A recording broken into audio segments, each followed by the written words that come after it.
chairs.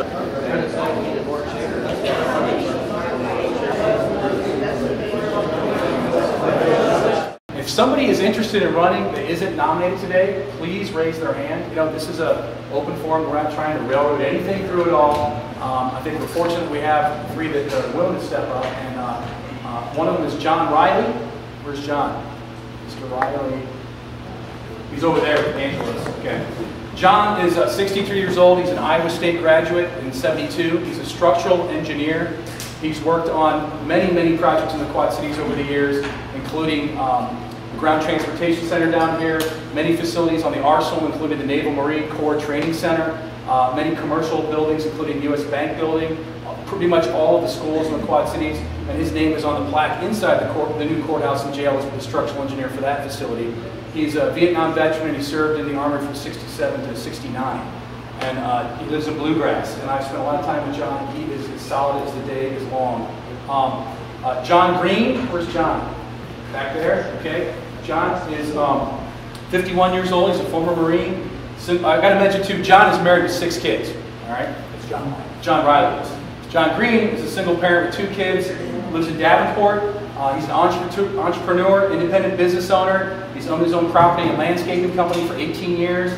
He's a cancer survivor. He's also an efficiency expert, and he's a heavy equipment technician.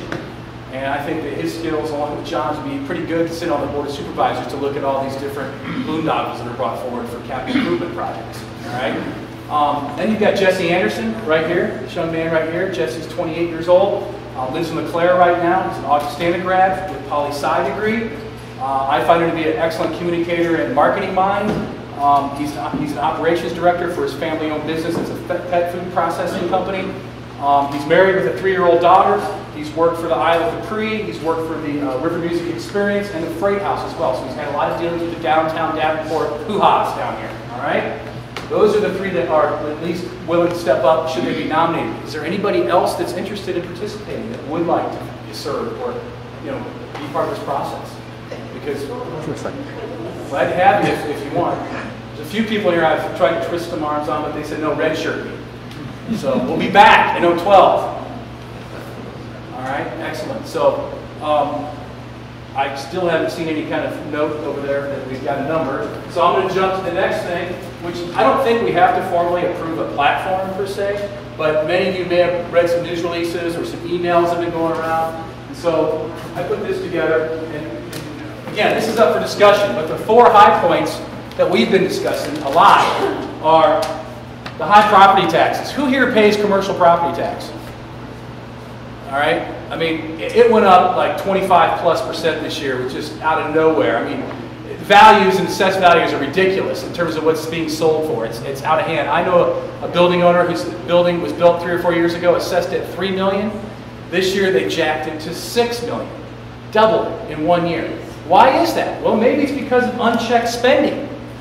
You know, maybe they're just continuing to grow the girth of the county government, grow the size of it, while the rest of us and our families and our business are tightening our belts, laying people off, making people go part-time, you know, getting more frugal, more efficient. But the government is just growing and growing and growing. And I think the biggest example of that would be the Scott County Emergency Communications Center, the SECC, or SEC 911, which is a consolidation of our emergency dispatch services, which was supposed to save us money because there was economies of scale, yet they did a 19-year bond for $28 million. I didn't see that.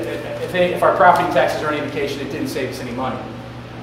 Thirdly, transparent courts. Many of you may have heard about Michael's effort to, many of us in this room, to bring attention to the cell phone ban at the courthouse. How many here are familiar that there's a cell phone ban at the courthouse? Okay. And Not for attorneys. There you go. Thank you. Can't bring a digital recording device into the building unless you're an attorney. That's not equal rights. It's not due process. It's just so wrong. It's just handed down from on high as a ruling. But I personally think that the cell phone ban is kind of a red herring. It kind of keeps us all fighting about that little thing. Versus, you know what? In this day and age, with the Iowa Communications Network, the ICN fiber optics network, the technology that's in these courtrooms. The cameras should be turned on, and we should have a channel where the court is transparent. If all the stuff happening inside that courtroom is on the up and up, and there's nothing out of honor happening, then why can't it see the light of day? You know, and this cell phone thing is just kind of just a little skirmish to keep us all pissed off. Well, the cell phone, it's not just the attorneys. The court employees are allowed to take them to the courthouse, but they cannot have them in the actual courtroom. The judge, the attorneys, and the reporter, they let them get by. It's pretty hypocritical, and that's one thing that, you know, I think that I would like to propose that this NPPO, the Iowans for Accountability, stand for, is more transparency in the courtroom.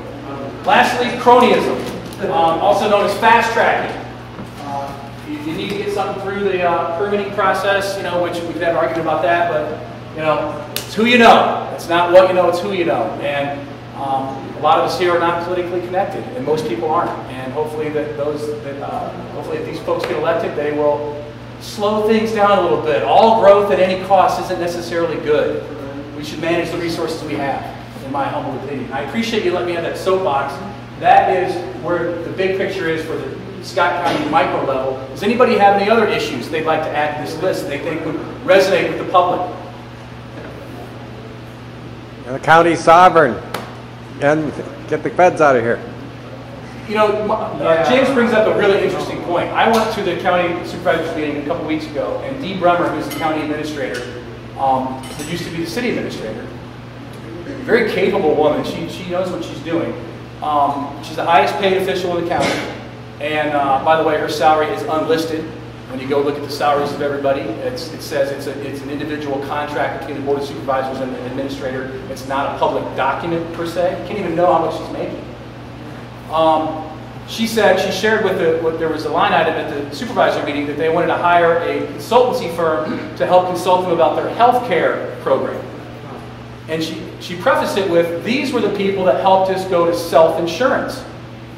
And my father had a company that had 300 people, and he self-insured, and it was more cost-efficient to just not pay a third-party premium. They just self-insured. When they had to pay out a health care cost, they did, and it was more cost-effective. So I get that, and I think that was good. And she shared that it saved the county $500,000, which I was like, wow, I stood up and started clapping when I heard that. I was like, oh my God. But the next thing she said was, we have to hire this consultant because we need them to help make sure we comply with Obamacare.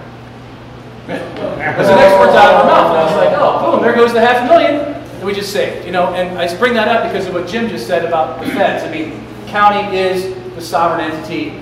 You know, what in my view, the staff is running the asylum, and their predilection is to go with the federal mandates, the Help America Vote Act, Obamacare, pick whichever one it is, and that's what grows the girth of government, is their compliance with the federal mandates. So this list seems good to everybody. Does anybody object to it? I mean, you know, all right. Do we need to add more, or do we want to just keep it simple like this?